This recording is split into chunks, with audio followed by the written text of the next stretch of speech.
Ce drapeau, c'est la fierté du peuple français. Ce drapeau, c'est la fierté d'un peuple. Ce drapeau, ça ne veut pas dire être facho.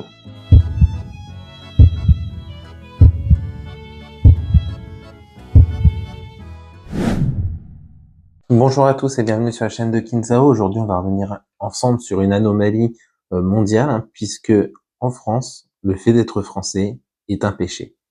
Avant de commencer cette vidéo, n'hésitez pas à vous abonner, à lâcher un petit commentaire et un petit like pour le référencement, et on débute de suite.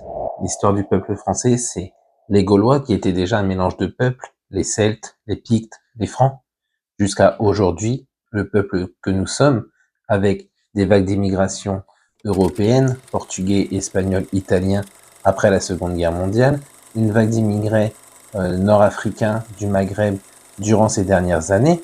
Donc, mais on a toujours été un mélange de peuples en France, ce n'est pas un souci.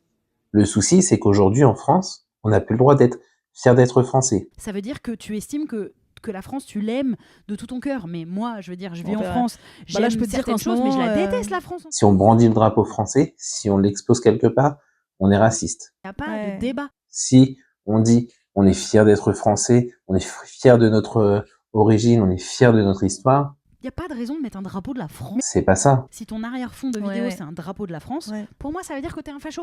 On est facho. Pourquoi t'as un drapeau? Non, mais en fait, nous, on a un raccourci. La France a eu ses bons moments, la Révolution, les résistants. On peut quand même être patriote. Oui, les avancées technologiques, les avancées en termes de social. Oui, c'est vrai. Ils ont eu leurs sombres années, comme la rafle du Val-d'Ive pendant la Shoah, 400 ans d'esclavage. Tout ça, on n'oublie pas, l'antisémitisme, le racisme, tout ça, effectivement, est une période sombre de notre histoire. Mais doit-on arrêter de l'apprendre dans les manuels scolaires? Non. Doit-on arrêter d'être fier d'être français pour autant? Non. Doit-on payer l'histoire qu'il y a eu du peuple français à travers aujourd'hui? Non. Pour ne pas oublier ce qui s'est passé, pour pas que ça recommence, il faut justement l'étudier. Il faut pas que certaines traces de notre histoire disparaissent, parce que ça gêne certaines communautés. On ne doit pas arrêter d'apprendre la Shoah en cours, on ne doit pas arrêter d'apprendre l'esclavagisme en cours, mais on ne doit pas payer pour autant ce qui s'est passé il y a toutes ces années. Il faut arrêter, il faut être fier d'être français, il faut avancer et il faut vivre dans un monde meilleur. Donc ça, je vais vous l'expliquer un petit peu plus en détail, mais la fierté française doit continuer d'être une fierté sans être insultée. La France d'aujourd'hui, c'est de voir un youtubeur, donc numéro 1 en plus, se faire insulter de facho parce qu'il a un drapeau français dans sa salle de musculation.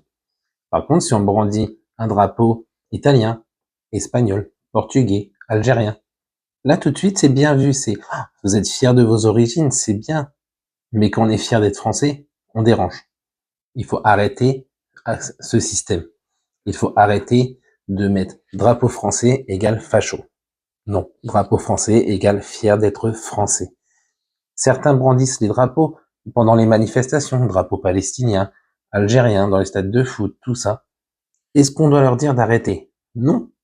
Est-ce qu'on doit leur dire, vous ne faut pas être fier d'être algérien, ou d'être espagnol, ou d'être marocain, ou d'être italien, ou d'être palestinien, ou d'être israélien? Non. S'ils sont fiers, ils sont fiers. Mais est-ce qu'on a le droit aussi d'être fier d'être français et de brandir notre drapeau? Je pense que oui. Je pense que oui. Donc ça, effectivement, il faut pas que on arrive dans le fait que le drapeau français est assimilé que au Rassemblement national, que au racisme, que au fascisme. Non. Il faut avancer. Et quand j'entends certaines sur les réseaux sociaux insulter les gens, dire si vous avez un drapeau français dans votre nom qu'il y a sur les réseaux sociaux, si vous avez un drapeau français chez vous, vous êtes un facho. Non? Pourquoi? Pourquoi dire ça? Il faut vivre dans un monde où le vivre ensemble, c'est vraiment le vivre ensemble. C'est pas une histoire de drapeau, c'est une histoire de culture, une histoire de respecter la culture française, une histoire de s'assimiler sans renier ses origines. Voilà. Si tous les pays faisaient ça, en disant il y a eu de l'esclavagisme, et ben maintenant il faut payer. Vous croyez que l'Espagne ferait quoi? 700 ans où ils ont été envahis par les morts, 700 ans où il y a eu des massacres, 700 ans où il y a eu des Espagnols massacrés parce qu'ils étaient dans le christianisme. Ça, Espagne, eh ben, ils ont pas fait une croix dessus, c'est leur histoire. Mais est-ce qu'ils vont dire à tous les descendants de morts, donc les gens d'Afrique du Sud, d'Afrique du Nord, le mélange de peuples, eh ben vous êtes anti-espagnol, vous êtes raciste, faut pas être fier de votre drapeau. Est-ce que l'Italie, qui a eu Mussolini, est-ce qu'ils peuvent être toujours fiers de leur drapeau, malgré cette sombre période? Oui, ils y sont toujours. Est-ce que l'Allemagne, malgré Hitler, est toujours fière de son drapeau, de son pays, de ses origines? Oui, il n'y a qu'en France qu'on voit ça. Il n'y a qu'en France. Et ça, c'est un véritable scandale. L'histoire du monde nous a appris qu'un peuple qui se sentait humilié, opprimé, qu'on veut retirer sa culture, qu'on veut supprimer son histoire, qu'on veut supprimer son identité, finit toujours par se rebeller. Toujours.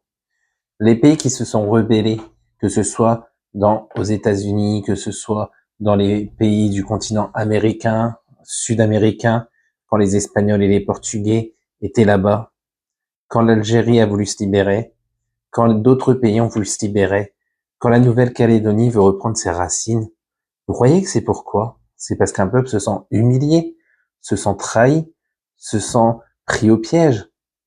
Il faut que le pays de la France reste laïque. C'est ça, c'est une très bonne chose. Mais pour rester laïque, il faut que tous les symboles soient respectés. Le symbole du drapeau français comme le symbole d'un autre drapeau en France. Mais il faut que être français reste une fierté. On ne peut pas continuer à dire il n'y a pas de racisme anti-blanc, de racisme anti-français. Il n'y a pas de meurtre parce qu'on est blanc, il n'y a pas de meurtre parce qu'on est français. S'il y en a. Et tant qu'on n'ouvrira pas les yeux dessus, effectivement, les extrêmes continueront à monter. Pourquoi ils continueront à monter? Eh ben parce que tout simplement, d'un côté, on a l'extrême gauche qui dit le peuple français est raciste, il faut se libérer de ça. Et de l'autre côté, l'extrême droite qui dit le peuple français est en danger par sa culture. Donc, qu'est-ce que devient la France? Eh bien, ça devient un pays de révoltés. Ça devient un pays qui est au bord d'une guerre civile. Ça devient un pays qui pense que son histoire va disparaître. Il faut que ça reste laïque. Pour que ça reste laïque et vivre ensemble, eh ben, il y a une chose à faire, c'est respecter la religion de chacun, respecter les opinions de chacun, respecter la façon de vivre de chacun. Je vais vous expliquer un petit peu, pour moi, le vivre ensemble, qu'est-ce que ce serait? Des gens de toute origine. Et tout le monde vit ensemble. Pourquoi ils vivent ensemble? Parce qu'ils se respectent, parce qu'ils respectent la culture de l'autre. Parce que si les musulmans veulent aller prier, eh ben, ils vont prier. Quand c'est l'Aïd, ils veulent prendre des jours, eh ben, on fait en sorte que ça soit eux qui soient prioritaires sur ces jours-là. Quand c'est Ramadan, eh ben, on fait en sorte de respecter un petit peu ce qu'ils font. Ils nous empêchent pas de boire, ils nous empêchent pas de manger. À nous aussi de faire un petit effort pour pas non plus leur mettre le manger sous le nez ou les boissons sous le nez. Mais pareil de leur côté. Quand c'est Noël, on décore. Quand c'est Noël, on fait un sapin. Quand c'est Noël, on met en place des distributions de cadeaux. Quand c'est Pâques, pareil pour le chocolat. Quand c'est Noël, eh ben, eux qui veulent prendre des jours de congé, eh ben, ils viennent nous voir, les gens de confession musulmane, ils viennent nous voir et ils nous disent, est-ce que tu as pris tes vacances? Parce que je sais que tu as fêté Noël, donc tu es prioritaire parce que tu fêtes Noël. Et ben, le vivre ensemble, c'est ça. Et tant qu'on n'aura pas compris qu'il faut respecter tout le monde, leurs traditions et nos traditions sans enlever les choses. Pourquoi il y a des scandales en France? Parce que quand on voit certaines mairies qui retirent les crèches, quand on voit certaines mairies qui retirent les guirlandes, quand on voit certaines mairies qui veulent retirer le Père Noël, et ben ça, c'est effacer notre culture. C'est effacer la façon de vivre à la française. Et ça, c'est pas normal. Être laïque, c'est pas supprimer des symboles. Être laïque, c'est respecter le choix de chacun et de continuer à vivre ensemble en France. Donc, tant que les gens n'auront pas compris ça, eh ben, on va être dans les extrêmes et on va être proche d'une guerre civile.